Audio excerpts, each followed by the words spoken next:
Dans l'article Qu'est-ce que l'investissement value, nous avons vu les critères de base pour choisir une entreprise dans laquelle investir. D'ailleurs, si vous n'avez pas encore vu la vidéo ou lu l'article correspondant, je vous mets le lien dans la description, ça pourra vous être utile de reprendre les basiques. Une fois celle-ci choisie, il s'agit ensuite d'acheter les actions émises à un bon prix, c'est-à-dire en dessous de leur valeur intrinsèque ou encore en solde. Dans cette vidéo, intéressons-nous ici aux critères de base de valorisation d'une entreprise, c'est le ratio cours sur bénéfice, aussi appelé Price to Earnings Ratio en anglais ou PER. À la fin de cette vidéo, nous parlerons des erreurs qui sont courantes et qui sont pourtant absolument à éviter, donc restez bien jusqu'à la fin. Et avant d'aller plus loin, n'oubliez pas de vous abonner à la chaîne YouTube. Vous pouvez également vous inscrire au mail privé pour recevoir les idées et concepts clés de l'investissement value. Et pour partir sur de bonnes bases, vous pouvez aussi télécharger gratuitement le guide pratique de l'investisseur value. Tous ces liens sont dans la description. Allez, c'est parti. Mais tout d'abord, pourquoi est-ce essentiel d'acheter une action en dessous de sa valeur intrinsèque ?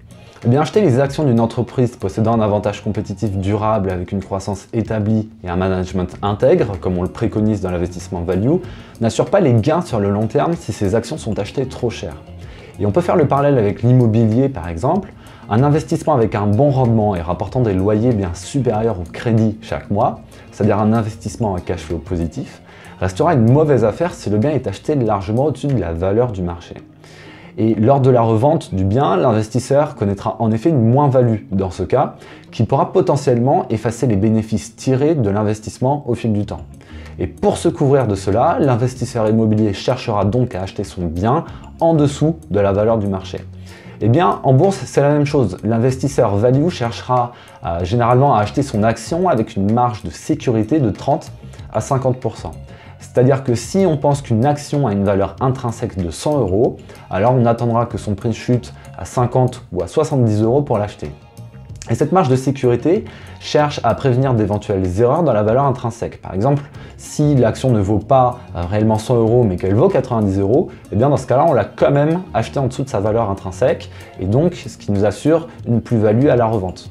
Et cette marge de sécurité sert également à anticiper une dégradation du contexte économique que l'on n'aurait justement peut-être pas anticipé.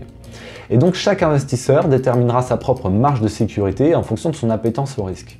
Et si l'investisseur préfère s'exposer peu au risque, alors il prendra une marge de sécurité plus forte, par exemple sur les 50%, et cette action qui vaudra 100 €, eh bien, il attendra que son prix chute à 50 € pour l'acheter.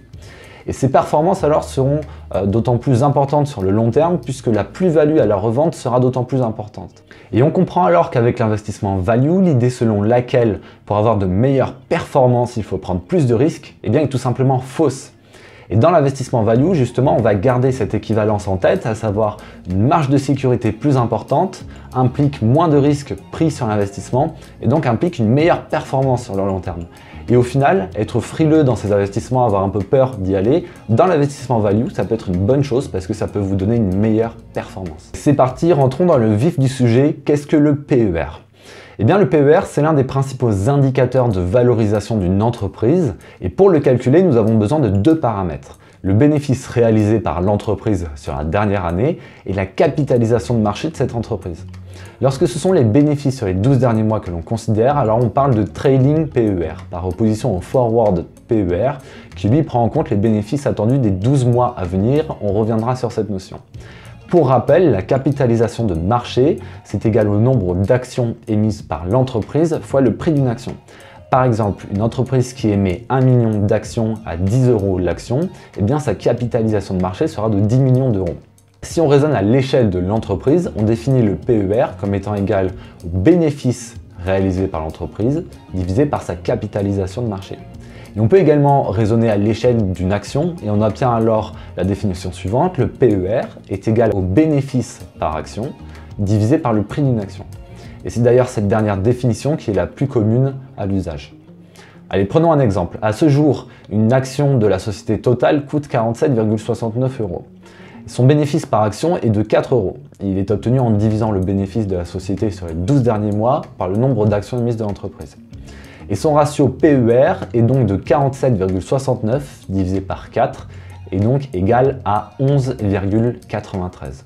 On dit alors que la bourse valorise Total 11,93 fois son bénéfice de l'année.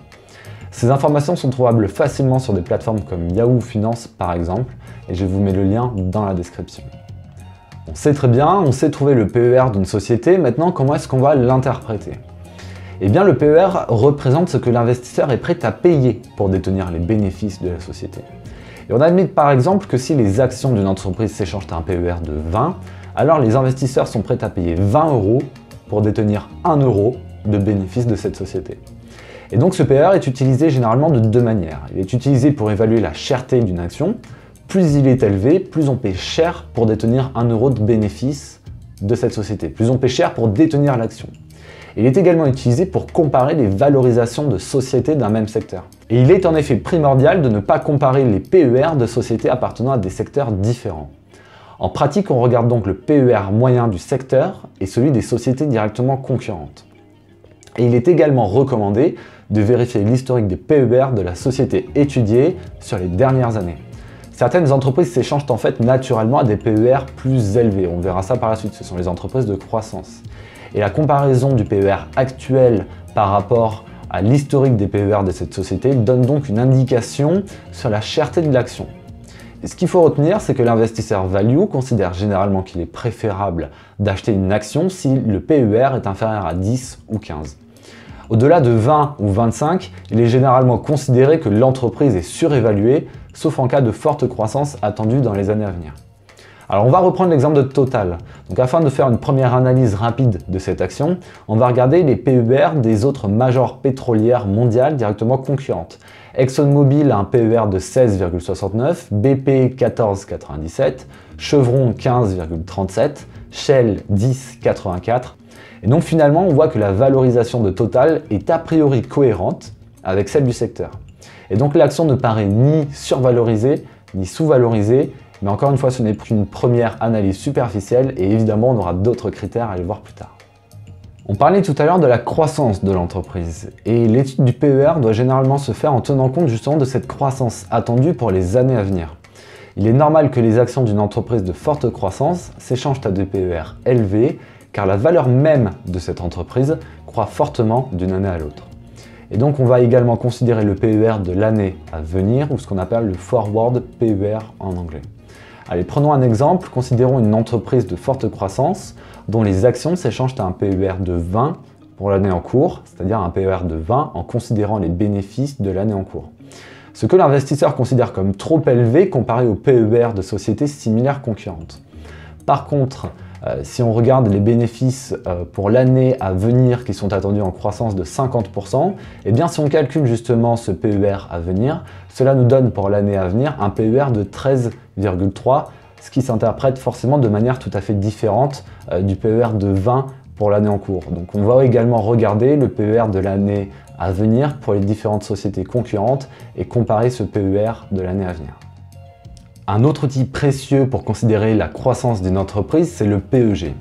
Le PEG permet de mettre le PER en perspective au regard du taux de croissance attendu d'une entreprise pour les années à venir, et pas seulement pour l'année suivante, comme le PER à venir. On considère donc finalement qu'il donne une vision plus complète de la valorisation d'une entreprise. Aussi appelé Price to Earnings to Growth Ratio, il est calculé en divisant le PER par le taux de croissance attendu des bénéfices sur les 5 années à venir. Donc, par exemple, si une entreprise a un PER de 15 et un taux annuel de croissance du bénéfice attendu de 15% par an sur les 5 années à venir, eh bien le PEG sera égal à 15 divisé par 15 et donc à 1. De la même manière que le PER, on distingue le trailing PEG si on prend le trailing PER dans le calcul, ou bien le forward PEG si on considère le PER à venir. Et ce qu'il faut retenir pour l'investisseur value sur ce PEG, c'est qu'un PEG inférieur à 1 signifie généralement une société qui est sous-évaluée. Mais ce qui est au final peu probable de trouver un PEG inférieur à 1 en dehors d'un bear market, c'est-à-dire d'un marché baissier. Si le PEG est égal à 1, on considère généralement que l'entreprise est théoriquement correctement valorisée. Et vous vous en doutez, si le PEG est supérieur à 1, alors on va considérer que l'entreprise est surévaluée. Ces deux ratios, le PER à venir et le PEG, se trouvent également facilement sur des plateformes d'analyse financière comme Yahoo Finance ou Morningstar. Je vous mets les liens dans la description de la vidéo. Alors au final, investir en bourse, c'est simple. On attend d'avoir un PER ultra bas, on achète et puis ça y est, c'est gagné. Au final, c'est un petit peu plus compliqué que ça. L'analyse du PER a l'avantage de donner un rapide avis sur la valorisation de l'entreprise, mais elle n'est pas suffisante et comporte son lot de défauts. Théoriquement, les performances passées d'une entreprise ne présagent en rien des performances futures. Et il serait donc plus raisonnable de prendre des décisions d'investissement sur les prévisions de performances futures, et donc à considérer le PER à venir ou le PEG, mais celles-ci demeurent des hypothèses. Et d'autre part, l'analyse du PER ne fonctionne pas pour une société qui perd de l'argent car elle serait négative et donc non interprétable. Il faut également faire attention aux événements exceptionnels qui vont venir gonfler les bénéfices de la société et donc faire baisser le ratio. Il peut s'agir par exemple de la vente d'un site industriel ou d'une filiale par exemple qui vont constituer des bénéfices importants pour l'année en cours et donc un PER très très bas mais qui ne se reconduiront pas l'année suivante évidemment. Et donc le PER ne permet pas non plus de comparer efficacement les valorisations de deux sociétés de secteurs différents. Et afin de comparer ces investissements, il faudra avoir recours à d'autres outils comme le PEG. Je le répète, ne faites pas l'erreur de comparer le PER de deux sociétés de secteurs qui n'ont rien à voir. C'est ici un piège qui est courant et qui n'a aucun sens. Il faut absolument éviter ça. Et il n'y a pas de vérité universelle non plus sur l'interprétation du PER. Une société qui a des bénéfices stables et en croissance régulière au fil des années va rassurer les investisseurs qui sont prêts à payer davantage pour détenir cette société. Il n'est donc pas anormal d'observer des PER supérieurs à 20 dans ce cas. A l'inverse, les valeurs sensibles à la conjoncture économique, les valeurs dites cycliques, ont généralement un PER plus bas, pouvant être souvent inférieur à 10, comme par exemple l'automobile ou le secteur pétrolier. Et enfin, attention, il ne s'agit pas non plus de chercher à investir systématiquement dans les sociétés au PER le plus bas, puisque pour certains titres généralement très bien valorisés, une chute du PER peut être de mauvais augure et constituer un signal de prudence plutôt qu'un signal d'achat. Et enfin, cette analyse est très limitée et non suffisante car elle ne tient pas compte de la santé financière de l'entreprise, c'est-à-dire du bilan, des dettes et de l'état de sa trésorerie. On peut avoir une entreprise à un PER très attractif qui croule sous une montagne de dettes, ce qui est très dangereux pour notre investissement. En conclusion, je dirais que le PER est un outil extrêmement précieux et même incontournable, en particulier pour l'investisseur long terme et d'autant plus pour l'investisseur value. En effet, nous cherchons à acheter des sociétés en solde et donc gardons bien ce schéma en tête. Marge de sécurité plus importante égale moins de risques égale meilleure performance. Et donc au final, soyons frileux. En revanche, il convient d'utiliser le PER avec prudence car il ne contient pas toutes les informations sur la société étudiée, notamment les dettes et les événements exceptionnels. Il faudra veiller à toujours effectuer une comparaison avec le PER des sociétés du même secteur et l'historique propre du PER de la société étudiée. Enfin, l'étude du PER à venir et du PEG permettra, elle, de relativiser la valorisation de la société en tenant compte de la croissance attendue. Voilà les investisseurs, vous avez désormais toutes les cartes en main pour faire une première analyse rapide de la valorisation de votre société et de vous assurer de ne pas payer l'action trop cher. Si vous avez des questions, vous pouvez les poser en commentaire, elles pourront aider d'autres personnes ou bien me les envoyer directement par mail à l'adresse indiquée dans la description de la vidéo. Si cette vidéo vous a été instructive, n'oubliez pas de la liker, de vous abonner à la chaîne YouTube et de partager, ça fait toujours plaisir. N'oubliez pas également de vous inscrire au mail privé et éventuellement de télécharger le guide pratique de l'investisseur value. En attendant, je vous dis à très bientôt et bons investissements à tous.